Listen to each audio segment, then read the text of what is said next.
अभिनंदन है डॉक्टर रचना अग्रवाल जी आपका आज के इस वर्चुअल सत्र के ऊपर। तो आइए आज जानते हैं कि हार्मोन्स और उनसे जुड़े हुए रोग और उनके निदान के बारे में। तो प्यारे साथियों, आशा करता हूँ कि आप अपनी पेन साथ लेकर के जुड़े होंगे और आज डॉक्टर साहब जो हमें जानकारी देंगी वो निश्चित तौर पर आपके लिए लाभप्रद होगी। अपने क्वेश्चंस भी साथ साथ आप पोस्ट कर सकते हैं और आप सीट के लिए रिक्वेस्ट करके भी कार्यक्रम के अंत में अपने सवाल डॉक्टर साहब से पूछ सकते हैं। तो आज के सत्र की शुरुआत के लिए मैं निवेदन करता हूं डॉक्टर रचना अग्रवाल जी से वो आए और अपना उद्बोधन शुरू करें। जी, mike over to you doctor Rachna Agarwal ji. नमस्कार, धन्यवाद प्रमोद जी। आप सभी को भी नमस्कार। आप सभी इतने प्रेम से जुड़ते हैं और हमें इतना प्यार दे रहे हैं, इसके लिए भी आप लोगों को बहुत बहुत धन्यवाद। आपको हमारा कार्यक्रम कैसा लगता है इसके बारे में बताएं।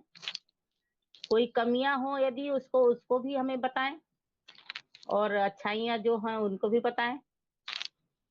तो पिछली बार हम लोगों ने अपना टॉपिक यहाँ जीवन सत्य के बारे में हमने बताया था पिछली बार थोड़ा सा। तो जीवन सत्य 3 प्रकार का होता है। जग में प्राप्त जीवन सत्य, जन्म में जात जीवन सत्य और किडनी का जीवन सत्य। जन्मजात जीवन सत्य और जग में प्राप्त जीवन सत्य दोनों मिलकर किडनी का जीवन सत्य बनाते हैं।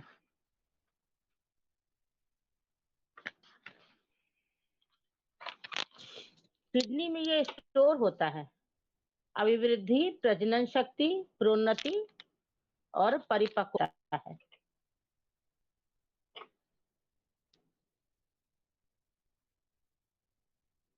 थैंक यू श्वेता जी। 8 वर्ष की उम्र में बालिका की किडनी की पुष्पित हो जाती। क्वी माने ऊर्जा। 14 वर्ष की उम्र में गर्भाधान हेतु मासिक धर्म प्रारंभ हो जाता। आजकल ये उम्र 12 साल हो गई। 21 वर्ष की उम्र में किडनी एसेंस चरमोन्नति पर होता, अकल दांत निकल आते, शरीर अभिवृद्धि पा जाता। आजकल ये उम्र 18 वर्ष ही हो गई। 28 वर्ष की उम्र में अस्थि उपास्थि मजबूत हो जाती, बाल लंबे हो जाते, गात सुंदरता पा जाती। 35 वर्ष की उम्र में सर के बाल झड़ने लगते, रंग वर्ण चेहरा सब निस्तेज होने लगता। 42 वर्ष की उम्र में चेहरा सांवला, बाल सफेद होने लग जाते। 42 से 46 उम्र तक की मासिक धर्म समाप्त हो जाता। 56 वर्ष की उम्र में जीवन सब सूखने लगता। इसके बाद बुढ़ापा आने लग जाता। बच्चों के 8 वर्ष की उम्र में बालक की किडनी की पुष्पित हो जाती। 18 वर्ष की उम्र में गर्भाधान हेतु वीर्य बनना प्रारंभ हो जाता। 24 वर्ष की उम्र में किडनी एसेंस चरमोन्नति पर होता, अकल दांत निकल आते, शरीर अभिवृद्धि पा जाता। 32 वर्ष की उम्र में अस्थि उपास्थि मजबूत हो जाती, मांसपेशियां सुंदर भर भर जाती, गात सुंदरता पा जाती। 40 वर्ष की उम्र में सर के बाल झड़ने लगते, रंग वर्ण चेहरा सब कुछ निस्तेज होने लगता। 48 वर्ष की उम्र में चेहरा सांवला, बाल सफेद होने लगते। 56 वर्ष की उम्र तक लीवर की ऊर्जा कमजोर हो जाती। 64 वर्ष की उम्र में जीवन सब सूखने लगता, बाल दांत गिरने लग जाते, बुढ़ापा आने लग जाता। उम्र के किस पड़ाव पर हमारे पास रोगी आया है, जीवन सत्य की उसकी क्या स्थिति है, उसी के अनुरूप हम लोग चिकित्सा करते हैं। हार्मोन्स, आज हम हार्मोन्स के बारे में बात करेंगे। हमारे शरीर में एंडोक्राइन ग्लैंड से और शरीर के और अन्य अंगों से भी हार्मोन्स का स्राव होता है, जिससे हमारा शरीर नियंत्रित होता है। हमारे शरीर में ईश्वर प्रदत्त 2 नियंत्रण प्रणालियां हैं, स्नायु तंत्र यानी नर्वस सिस्टम और एंडोक्राइन सिस्टम। नर्वस सिस्टम हमारे पिता की तरह है। तेज गति से काम करने वाला और एक बार में अधिक क्षेत्र को नियंत्रित करने वाला है। किंतु एंडोक्राइन सिस्टम हमारी माता के समान धीमी गति से और प्यार से कम क्षेत्र को नियंत्रित करता है। इन दोनों में से किसी एक के भी रोगग्रस्त हो जाने पर आपके शरीर में होम्योस्टेसिस बना रहता है। यह स्नायु तंत्र से अलग होने के बावजूद भी नर्वस सिस्टम के नर्व एक दूसरे के जंक्शन में मिलते हैं और प्रत्येक नर्व फाइबर अपने आगे वाले नर्व फाइबर को इम्पल्स के रूप में संदेश प्रेषित करते हैं। इन न्यूरोह्यूमर रसायनों का संश्लेषण उसी नर्व फाइबर की सेल बॉडी में होता है। अंतःस्रावी ग्रंथियां शरीर में विभिन्न स्थानों पर स्थित हैं और वे अपना कार्य स्वतंत्र रूप से करने में समर्थ हैं। सभी का उद्भव भिन्न है तथा सभी भिन्न भिन्न विशेषताओं वाले रसायन संश्लेषित करती हैं, किंतु सभी ग्रंथियां अपना स्राव बिना किसी नलिका की सहायता के सीधे रक्त प्रवाह में डाल देती हैं। इन्हें डक्टलेस ग्लैंड भी कहते हैं। ये सभी रसायन सेल लेवल पर सक्रिय होकर शरीर के मेटाबॉलिज्म को नियंत्रित करते हैं। इन रसायनों को वैज्ञानिक हार्मोन्स की संज्ञा देते हैं। ये सभी रसायन आपके शरीर में किन्हीं विशेष अंगों में उनके कार्य करने की क्षमता घटाते बढ़ाते हैं। स्रावित रसायन की कार्य क्षमता कुछ मिनट से लेकर कुछ घंटों तक होती है। ये माइक्रोग्राम मात्रा में स्रावित होते हैं, किंतु इनकी यही मात्रा परमाणु विस्फोटक जैसी क्षमता रखती है। देखन में छोटे लगे, घाव करे गंभीर। हार्मोन शरीर में इंडोक्राइन ग्रंथियों से स्रावित होते हैं। मुख्य ग्रंथियां हैं pineal gland, pituitary gland, thyroid gland, parathyroid gland, thymus gland, adrenal gland. इसके अलावा पैंक्रियास यानी अग्नाशय और ओवरी, टेस्टिस।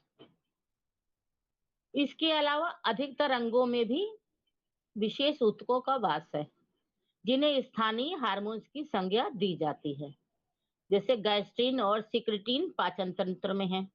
दोनों में भिन्नता है कि अंतःस्रावी ग्रंथियों से स्रावित हार्मोन्स अधिकांश ऊतकों को प्रभावित करते हैं और इनके प्रभाव लॉन्ग टर्म होते हैं।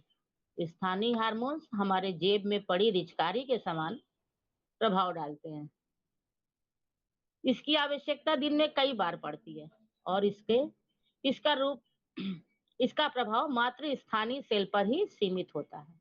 उदाहरण के रूप में पाचन तंत्र में पाचक ग्रंथियों से श्रवण को प्रेरित करने हेतु लगभग 15 हार्मोन स्रावित होते हैं। प्रत्येक हार्मोन का विशेष कोशिकाओं पर असर करके कोई अन्य रसायन तत्व बनाना ध्येय होता है। उदाहरण के रूप में जब हम भोजन करते हैं तो अगले 4-5 घंटों में रक्त ग्लूकोज स्तर सामान्य से अधिक बढ़ जाता है। यह रक्त glucose he isolator of Langerhans से इंसुलिन स्रावित करता है।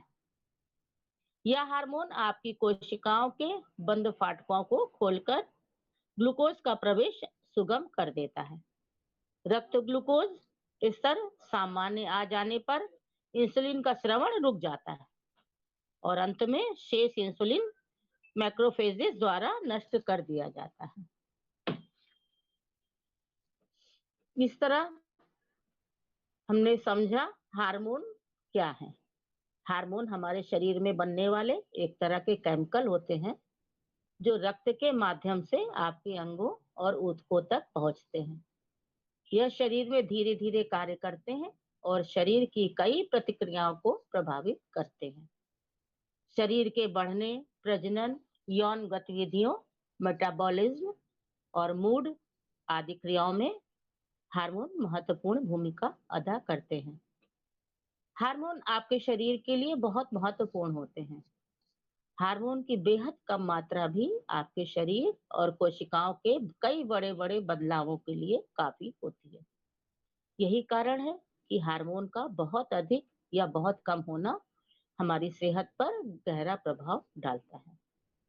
अब पीयूष ग्रंथि या इंटीरियर पिट्यूटरी ग्लैंड से आगे से निकलने वाले हार्मोन भी होते हैं और ये ब्रेन में होती है पिट्यूटरी ग्लैंड, और इसके पीछे से भी कुछ हार्मोन्स निकलते हैं।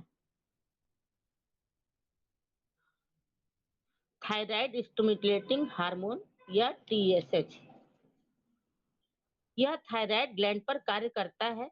इससे थायरॉक्सिन और ट्राई आयोथायोनिन को स्रावित करने में सहायक है। लुटिनिसिंग हार्मोन या LH, यह हार्मोन अंडाशय, ओवरी और टेस्टिज पर कार्य करता है। यह महिलाओं में अंडाशय में अंडा बनने और एस्ट्रोजन और प्रोजेस्टेरोन बनाने में मदद करता है। इसके अलावा पुरुष के वृषण में टेस्टोस्टेरोन बनने में सहायक होता है। फॉलिकल स्टिमुलेटिंग हार्मोन या FSH, यह हार्मोन अंडाशय या ओवरी टेस्टिज पर कार्य करता है। यह महिलाओं में ओवुलेशन से पहले अंडाशय में अंडे और अंडाशय को फॉलिकल्स बनने में सहायक होता है, जबकि पुरुषों के टेस्टिज में टेस्टोस्टेरोन बनाने में सहायक होता है।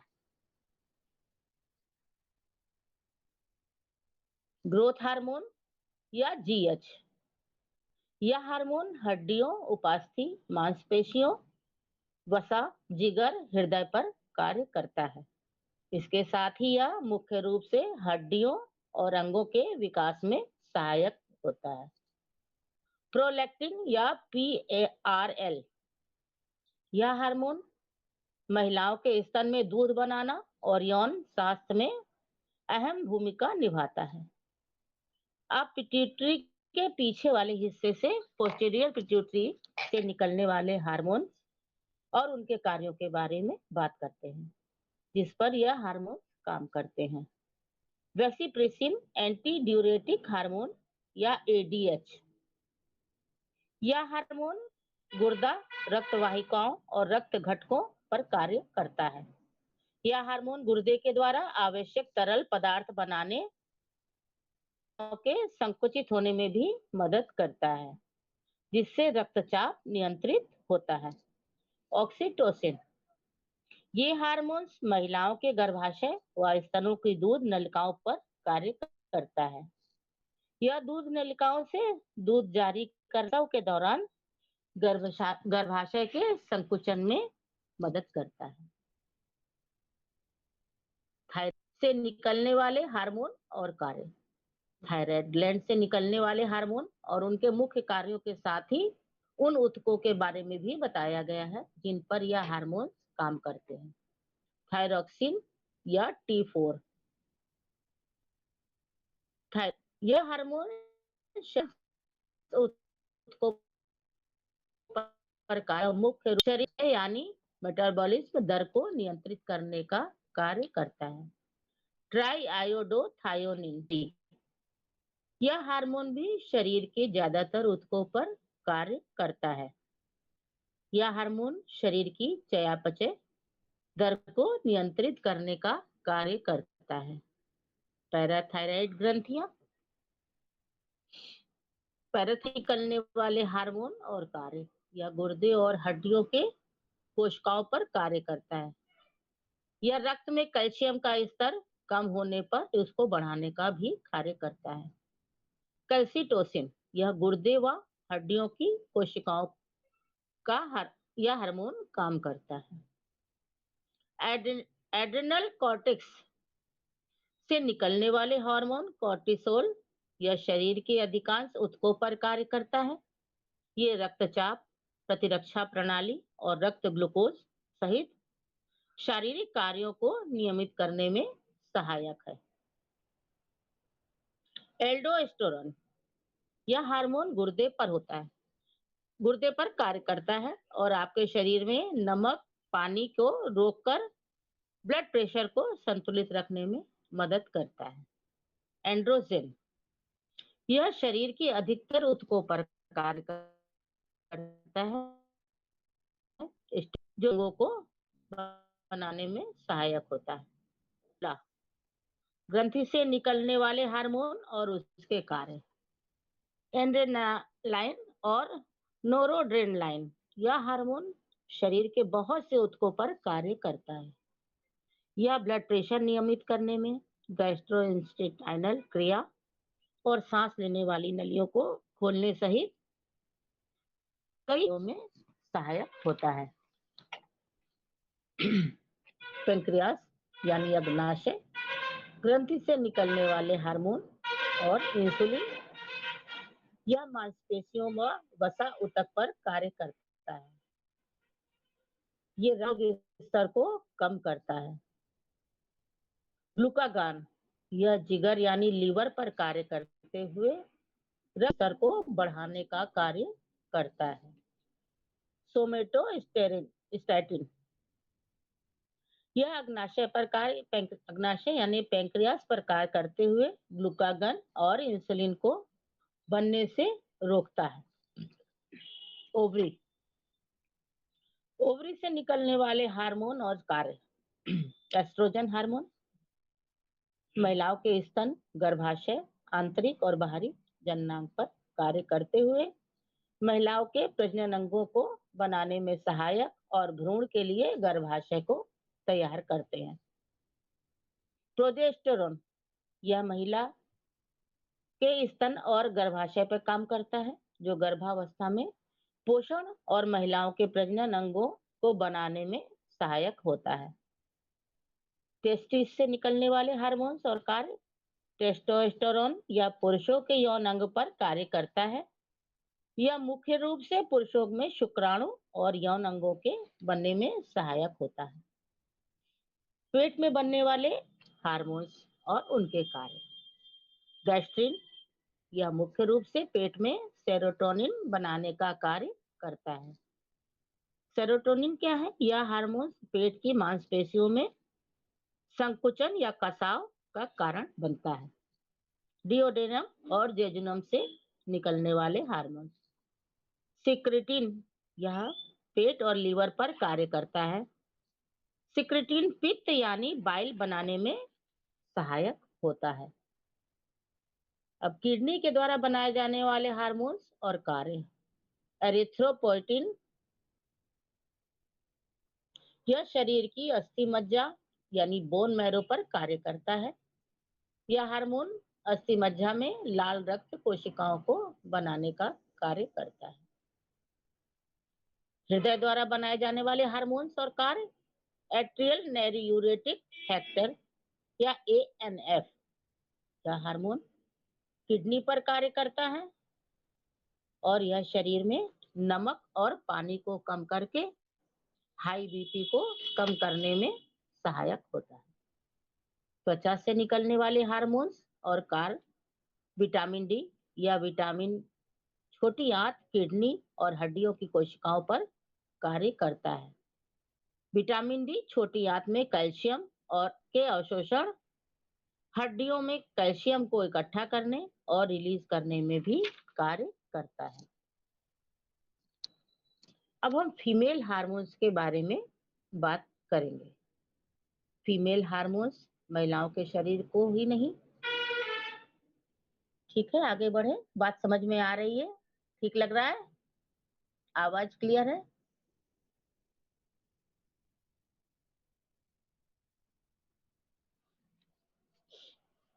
Thank you. फीमेल हार्मोन्स महिलाओं के शरीर को ही नहीं, उनके मस्तिष्क को भी, उनकी भावनाओं को भी प्रभावित करते हैं। किसी महिला के शरीर में हार्मोन्स का स्राव लगातार बदलता रहता है। यह कई बातों पर निर्भर करता है, जिसमें तनाव, पोषक तत्वों की कमी या अधिकता और व्यायाम की कमी या अधिकता प्रमुख है। डॉक्टर के अनुसार फीमेल हार्मोन्स यौनावस्था, मातृत्व और मेनोपॉज के दौरान महत्वपूर्ण भूमिका निभाते हैं। पीरियड और प्रजनन तंत्र को नियंत्रित रखते हैं। ओवरी द्वारा सबसे महत्वपूर्ण जिन हार्मोन्स का निर्माण होता है वे फीमेल सेक्स हार्मोन हैं। डॉक्टर कहते हैं यौनावस्था आते ही किशोरियों में जो शारीरिक बदलाव आते हैं वह एस्ट्रोजन के कारण ही आते हैं। इसके बाद नारी जीवन में सबसे बड़ा बदलाव मासिक चक्र बंद होने के दौरान आता है, जिसे मेनोपॉज कहते हैं। हार्मोन्स असंतुलन के कारण क्या है? कारण महिलाओं के मूड अक्सर खराब रहने लगता है, चिड़चिड़ापन आता है। असंतुलन से स्वास्थ्य संबंधी परेशानियां जैसे मुहासे, चेहरे और शरीर पर अधिक बाल का उगना, समय से पहले उम्र बढ़ने के लक्षण, मासिक संबंधी गड़बड़ियां, सेक्स के प्रति अनिच्छा, गर्भ ठहरने में मुश्किल और बांझपन जैसी गंभीर समस्याओं का कारण बन सकता है। बांझपन जैसी गंभीर समस्याओं का कारण बन सकता है। फीमेल हार्मोन की गड़बड़ी के कारण कई महिलाओं में पुरुष हार्मोन टेस्टोस्टेरोन का अधिक स्राव हिस्टेरिज्म की वजह बन जाता है। उनके दाढ़ी मूछे भी निकलने लग जाती हैं। लक्षण: मासिक धर्म के दौरान अधिक ब्लीडिंग होना, मासिक गड़बड़ा जाना, उत्तेजना, भूख न लगना, अनिद्रा, ध्यान केंद्रित करने में समस्या, अचानक वजन बढ़ जाना, सेक्स के प्रति अनिच्छा और रात में नींद न आना।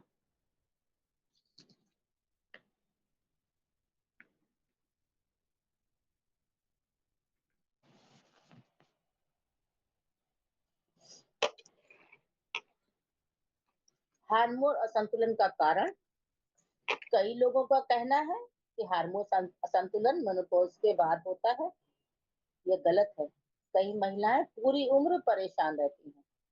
शरीर को आवश्यक प्रोटीन, विटामिन, मिनरल्स तथा दूसरे पोषक तत्व नहीं मिल पाने के कारण या जंक फूड, चाय, कॉफी का अधिक सेवन से एड्रिनल ग्रंथि अधिक सक्रिय हो जाती है, जो हार्मोन के स्राव को प्रभावित करती है। गर्भ निरोधक गोलियां भी हार्मोन्स के स्राव को प्रभावित करती हैं। इससे बचाव के क्या उपाय हैं? संतुलित, कम वसा युक्त और अधिक रेशेदार भोजन करें। ओमेगा 3 और ओमेगा 6 युक्त भोजन हार्मोन असंतुलन में सहायक है। यह सनफ्लावर के बीजों, अंडे, सूखे मेवों में पाया जाता है।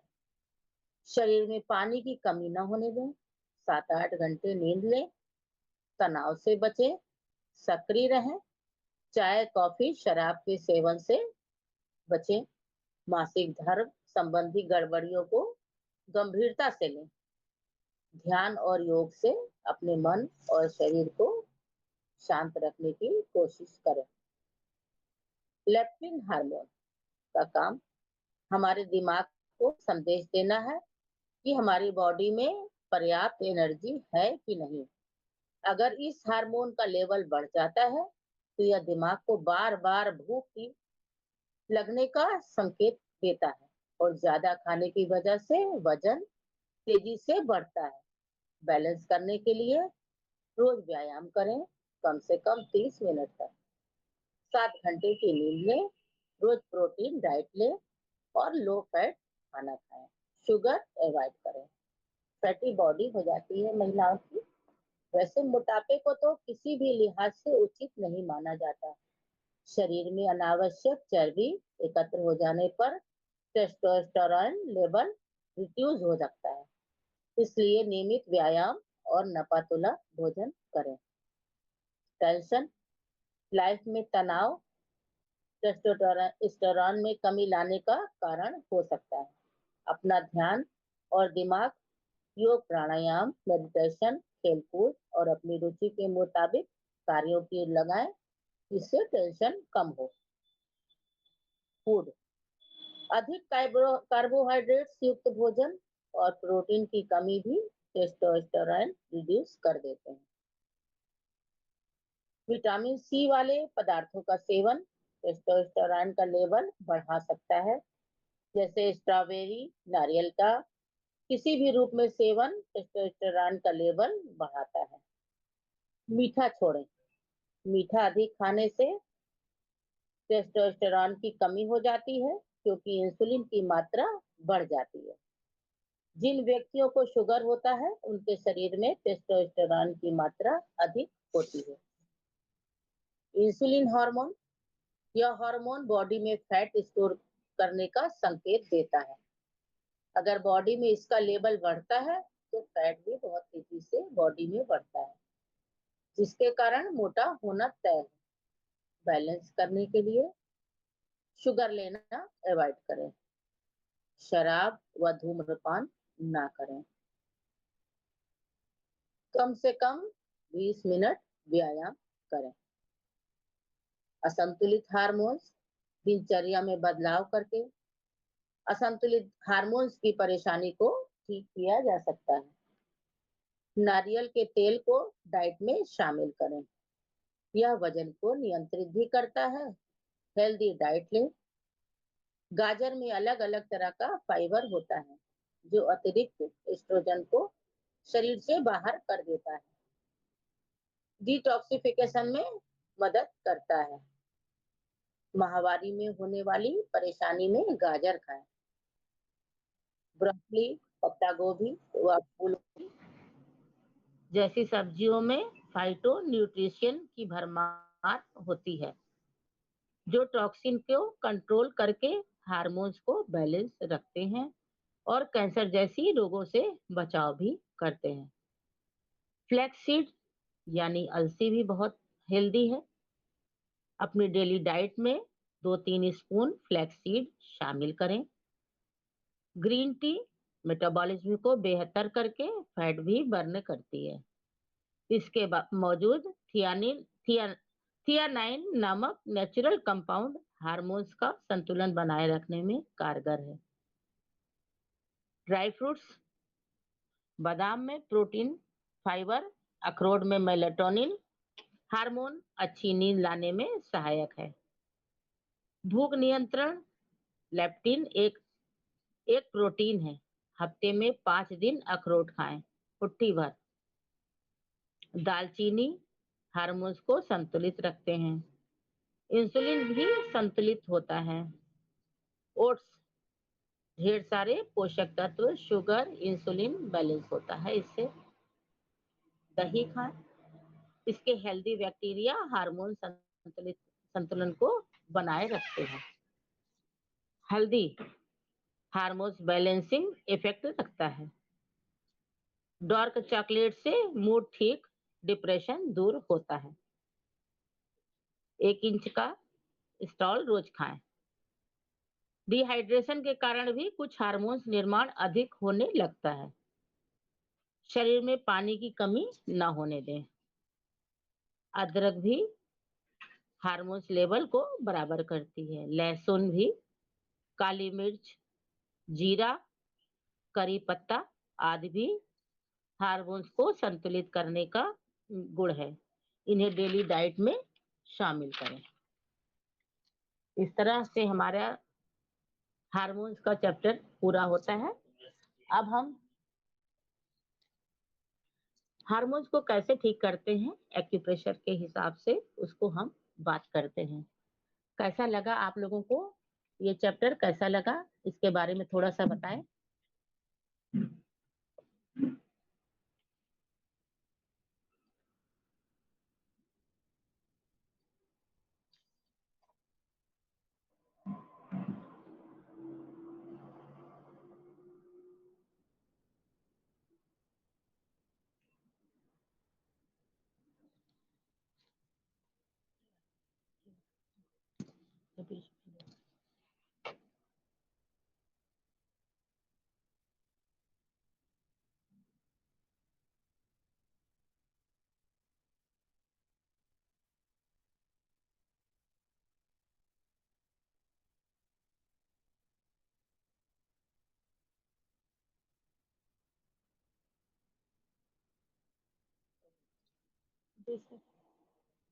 एंडोक्राइन ग्लैंड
अब हम हाथ में एंडोक्राइन ग्लैंड को ठीक से कैसे कहाँ पर उपचार कर सकते हैं।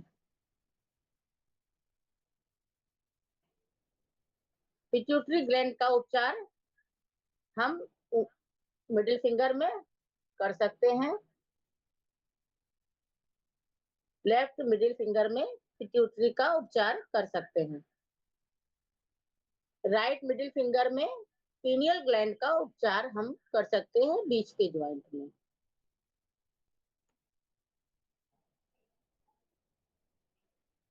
थाइमस ग्लैंड का उपचार हम राइट इंडेक्स फिंगर में कर सकते हैं।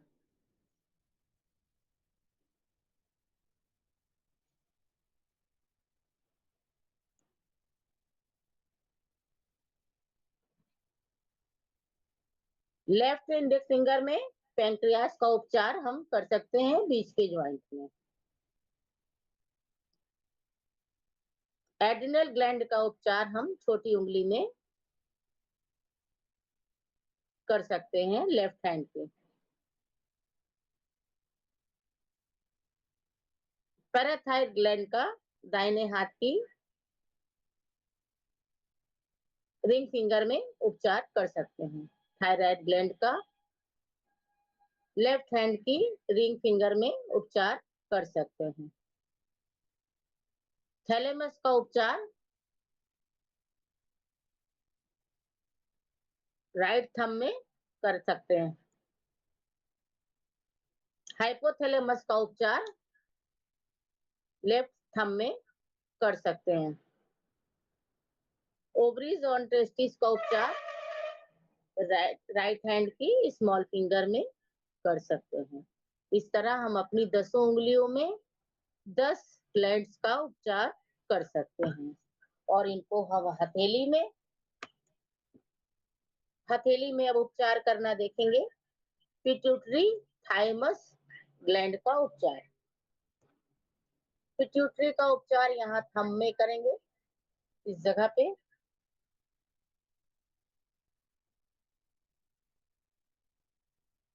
थाइमस ग्लैंड का उपचार यहाँ करेंगे, ठीक है।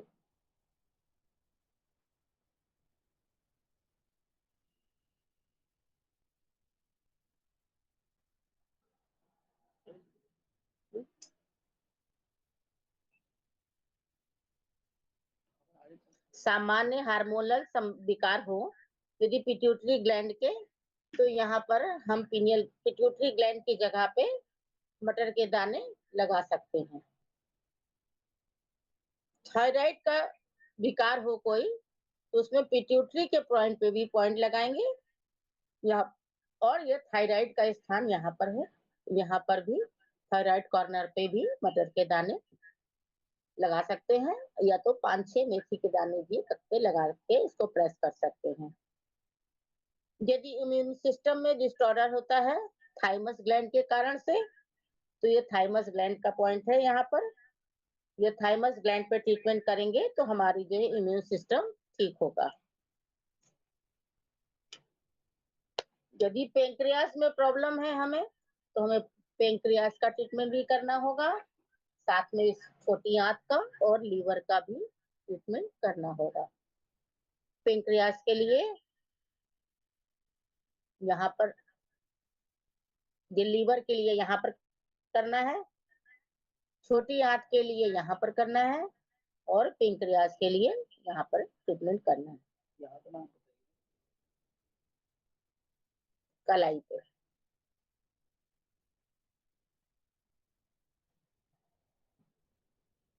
यदि एड्रिनल ग्लैंड होती है और किसी को बहुत जल्दी से सदमा लगता है, भय या चोट लगने का डर होता है, तो एड्रिनल ग्लैंड के लिए यहाँ पर हम किडनी के स्थान पर यहाँ ट्रीटमेंट करेंगे, इधर और इधर दोनों तरफ 2 किडनी हमारी है, इसके सिद्धांत से यहाँ पर और यहाँ पर। यदि ओवरीज और टेस्टिस में कोई प्रॉब्लम है तो उसका ट्रीटमेंट महिलाओं में ओवरी दोनों यहाँ पर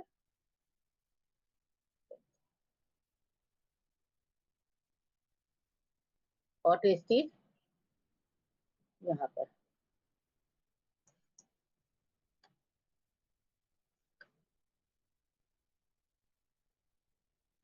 यदि ओवरीज में कोई गांठ है तो उसका ट्रीटमेंट यहाँ पर हम मटर के दाने या मेथी के दाने लगा के ट्रीटमेंट कर सकते हैं।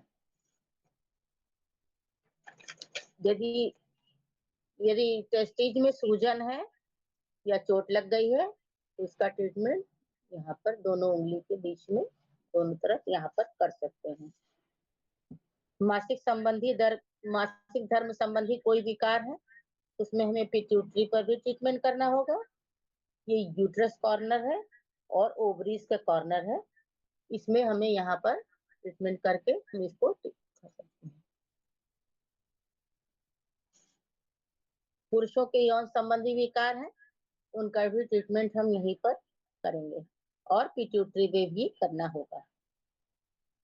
इस प्रकार हम अंतःस्रावी ग्रंथियों का उपचार अपने हथेली पर कर सकते हैं और सभी उंगलियां घुमाकर भी हम उपचार करेंगे, तब भी हमें लाभ मिलेगा। जिस ग्रंथि की उंगली है उस ग्रंथि पे उंगली घुमाकर भी हम उपचार कर सकते हैं।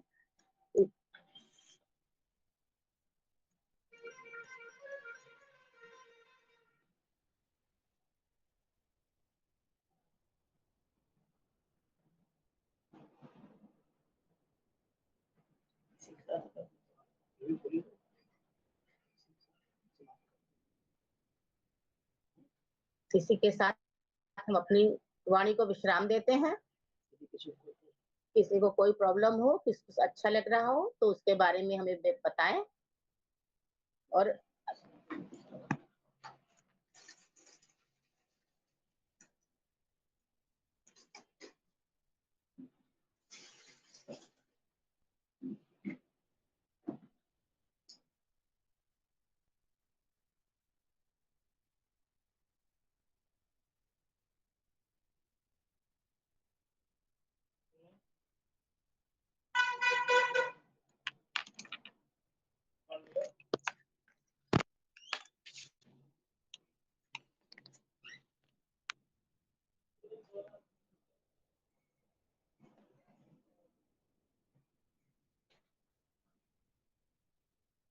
आवाज नहीं आ रही,